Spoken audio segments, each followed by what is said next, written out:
Hello and welcome back to my walkthrough to Crash Bandicoot, here on the Crash Bandicoot Sane Trilogy on the PlayStation 4. In the last episode we played levels from Insanity Beach here to Papu Papu, and now what we're going to do is continue onwards through Rolling Stones, all the way hopefully getting to the next boss, which is Ripperoo. To do that, but I feel like we should give Coco a bit of a whirl here, seeing as Coco has travelled through time using her time machine in order to actually come back here and help out her brother. So, Rolling Stones. Now, Rolling Stones. This level is essentially similar to Jungle Rollers, except the fact that it's much harder. And this was the level that used to break me so often. When I first had Crash Bandicoot, this level was the bane of my existence. I could not complete it for the life of me. It was just an absolute nightmare. I would just try over and over and over again, and I just would never get anywhere with it. I was just either too impatient or just, not good enough in a lot of ways. Really not paying attention. Instead we get our first Brio token, which is quite cool.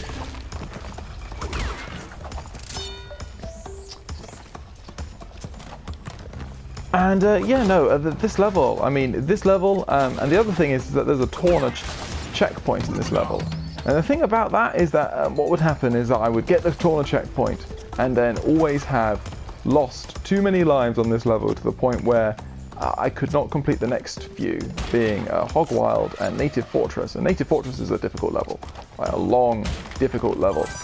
I think there's a life in the center of that group, so if you can hit that, it's a good idea to do so. But yeah, no, I feel like I would always have just too few lives remaining going into those levels, and then I could never complete the total. I could never complete this section of the game. I could never actually make it all the way over. And I remember the first time I actually made it to the next level, which is called Up the Creek. First time I actually finished the first, not finished, but the first time I actually managed to get off the first island in this game. And it sounds terrible saying it like that, because obviously now I recognize how, a lot of this platforming here is not actually that difficult. But obviously to young me, a lot of this platforming was just impassable. I could not work out what on earth I was meant to be doing. So we see a lot more box bridges, obviously with the aim of giving us a lot more lives. One thing I'm really happy about is they've added the 2 at a time Wumpa fruits collection that you used to get from. You'd only get that in Crash 3 actually, and previously in Crash 1 and Crash 2 you'd actually have to bounce on each one of those slatted crates. You'd have to bounce on them 10 times just to get one Wumpa fruit, for each one. But now you only need to do it 5 and you get 2 at a time, which is a lot more efficient. A lot, you don't want to be spending your time. So you can see the sort of the cracked platforms obviously sink away. It was like jumps like that, trying to get onto, the little slide, or the little path in which the stones actually roll on. That used to be so difficult for me. So here is our first experience of a embryo round, and immediately you see the danger. You see TNTs all over the place and difficulty.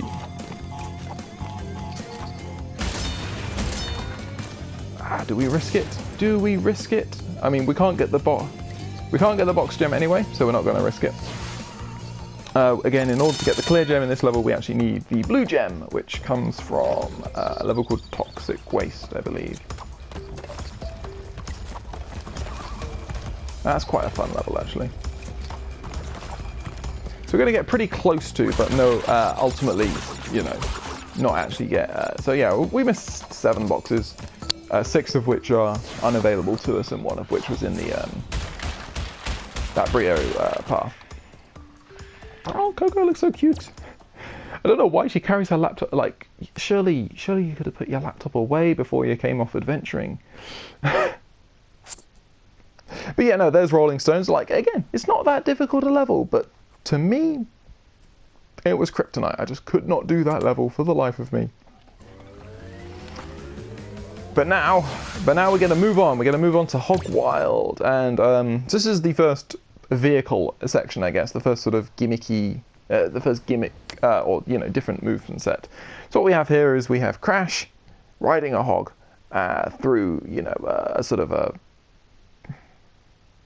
corridor essentially, and just sort of dodging obstacles left and right. And we see lots of variations on this. I love the eyebrow movement, believe me. My parents used to make so many comments about how I would do the Crash eyes because, I would raise my eyebrows. And they would just call it the Crash eyes. More things how Crash has affected me. It's great. Anyway, so, yeah, these levels are pretty fun. I mean, they're fun in a way. At the same time, I always find them absolutely terrifying. I always feel like I'm going to crash into literally everything because the hog, like, as you might expect, does not exactly, it's not exactly a race car when it comes to handling. So you sort of feel like you're always careering towards disaster. Thankfully, we're doing okay right now.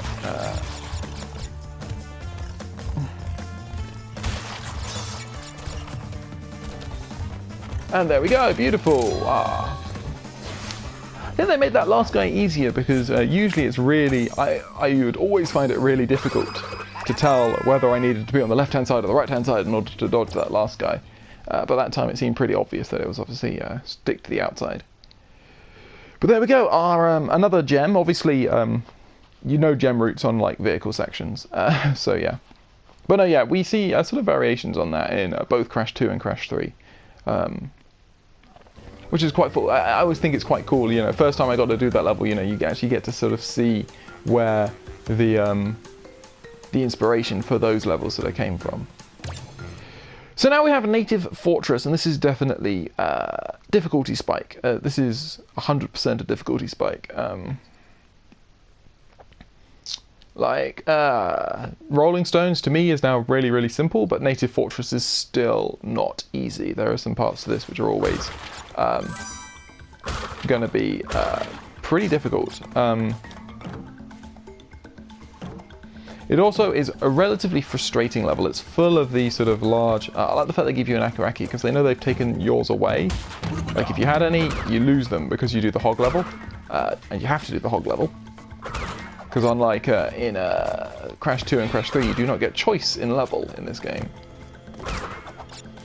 But yeah, no, obviously, so yeah, but yeah, it's a relatively frustrating level just in that you've got a lot more of the sort of the swivel paths in order to try and climb up. So the sort of the logs that you hit sideways, these things, hit them to go sideways, and if you fall down, then you have to do it all over again. And that's just a little frustrating if and then there's a lot of sort of single box jumps, just trying to get to land on single boxes, and the jumps always just take you just off screen, so you just can't see where you just been from, which is always annoying.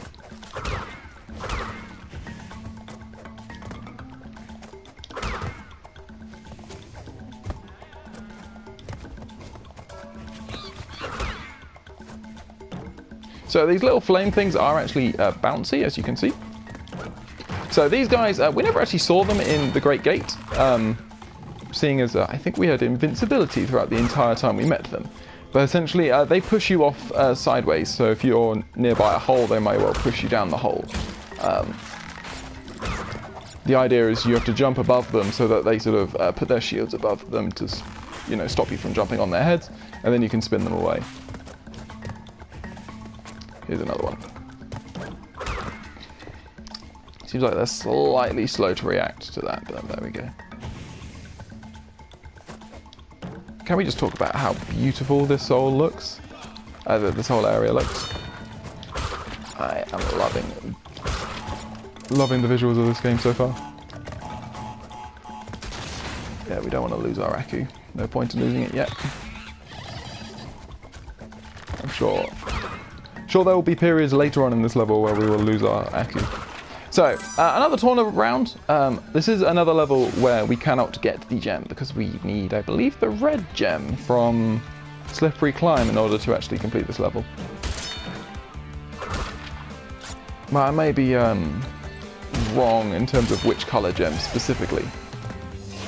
But it's a very, very simple, that's a very basic bonus round. But I think this level's actually really quite cool in the sense that, you know, you're constantly climbing higher to see sort of over this ginormous native structure. So the trick here... So there is another Aku. It does require a bit of a sort of a leap into the unknown and then back again. But there we go, lovely.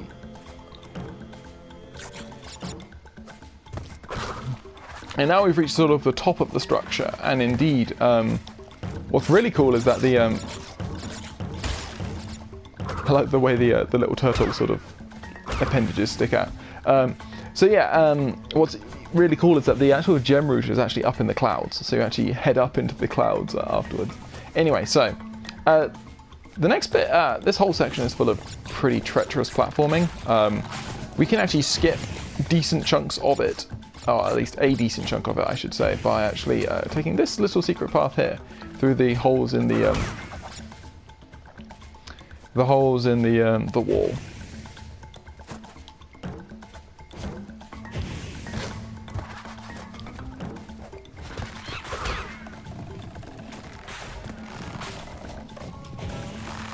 Okay, there's this nasty. There we go, legs. So you can see how they're really starting to sort of up the complexity of the platforming we're needing to perform here. There's the gem path we cannot take.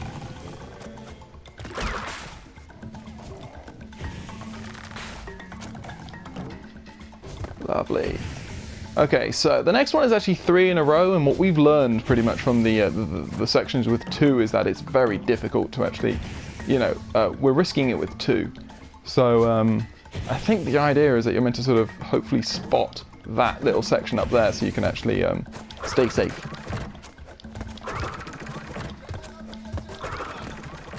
And if I remember correctly, there is a bunch of lives up here, so it's sort of like, if you did die a lot, here's some sort of compensation, I guess.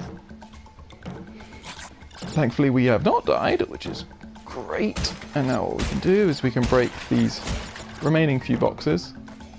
I think there's one more life actually at the top. There it is. Lovely. So yeah, we missed 11 boxes, or crates, whatever they call them. Our boxes. I think they're all down the gem route.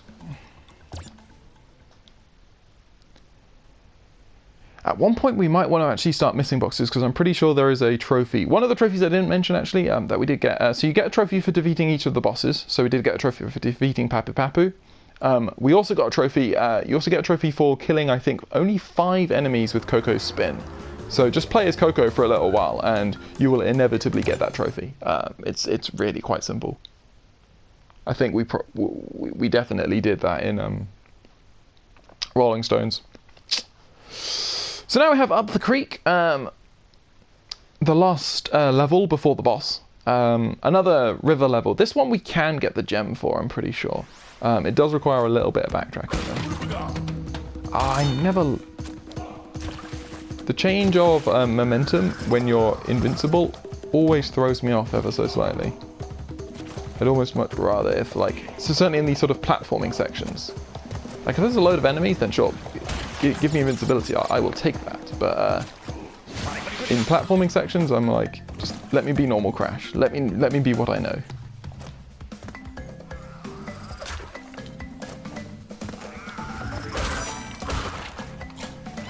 So it's like levels like this where they'll sort of like very specific sort of lily pad patterns and stuff like that. I do wonder how we're going to speedrun, or how speedrun's going to work effectively.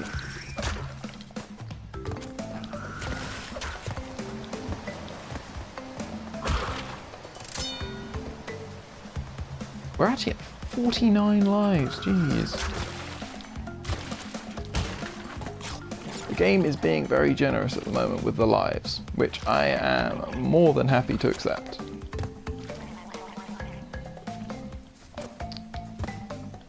Okay.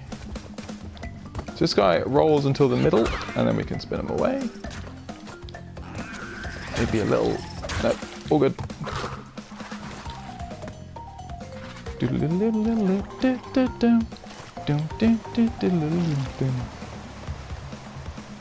Okay, so now, you take this lily pad bridge,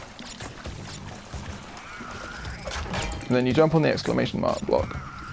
And then you look backwards and you find that the lily pads return. And once you know that the lily pads are returned, what we can do is we can return back to this log. And then you see the new 2 boxes down the corner. Now, I didn't see outlines for them, which is actually a little disappointing, because I'm pretty sure they should have outlines. But essentially, what you need to do, those are the last 2 boxes in the level. You just trigger the TNT to blow up the...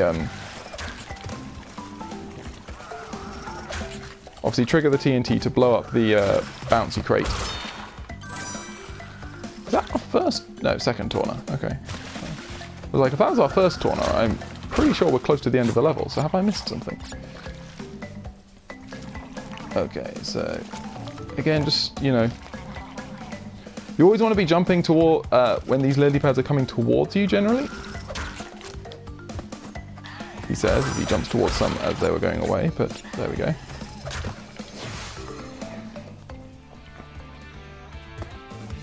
So, 30 boxes, another box bridge. They do like their box bridges.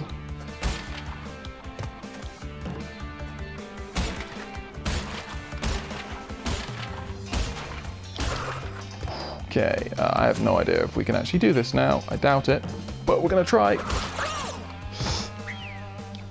Maybe if I hadn't spun, I don't know. I felt like I would have hit the edge of the box and sort of fell off. So, obviously we don't lose a life, which is good, but we do lose our 2 Akus, which isn't great. Because I would have liked those Akus for the Ripperoo boss fight, seeing as it... Well, I don't know whether they'll actually... They may well give us the...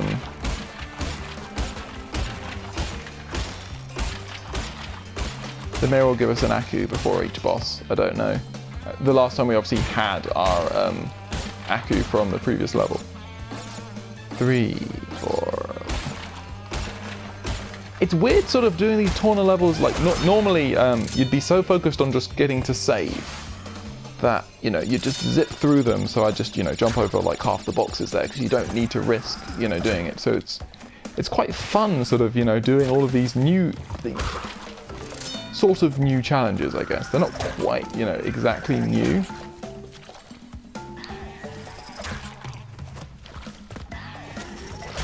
Ah, there we go. Just make it onto the lily pad. That was good.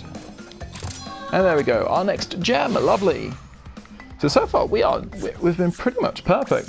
As the game is so helpfully telling us. As we hit 24% complete, which isn't like, I guess they're not really considering the relics in that. They can't be considering relics in that. Obviously, in Crash 3, you have incentive to get relics because certain levels are only unlocked when you have the relics. In this game, I think the relics are only there for like personal, you know, wanting to challenge yourself and also challenge yourself and friends, but also wanting to, you know, also wanting to get those last couple of difficult trophies. I think there's a trophy for getting all relics gold or higher, maybe. Which is probably not going to be that easy. So, Ripperoo. I love his design, actually. I really like the sort of the straitjacket. It fits him so well. So, trick with this level is don't fall in the water. Easier said than done, unfortunately. Seeing as these crates are really easy to just sort of slip off of.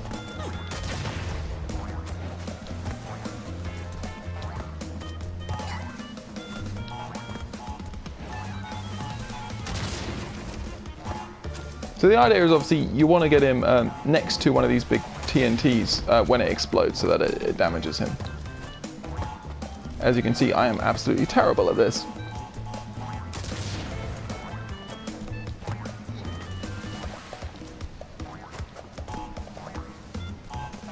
I have faith that one of these times it will work.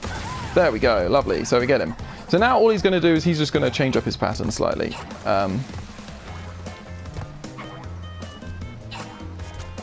This is probably the most annoying of the 3 patterns, but thankfully it's also the one where he most reliably is going to get hit.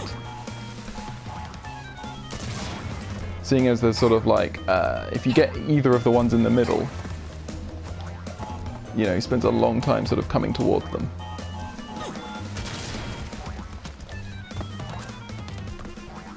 I am doing this appallingly, but there we go. Don't think that will work. No. This might. No, not quite.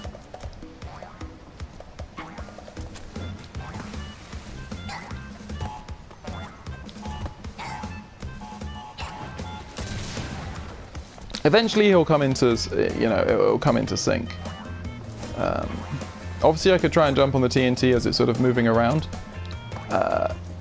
Essentially, as soon as you hit the TNT, they stay still. There we go. Okay, cool. So now he's going to start moving in a diamond.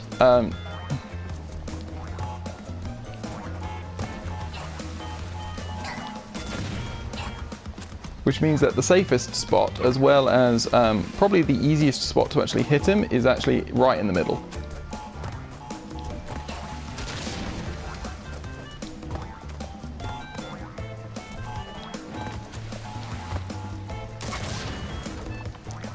His hitbox can be very weird.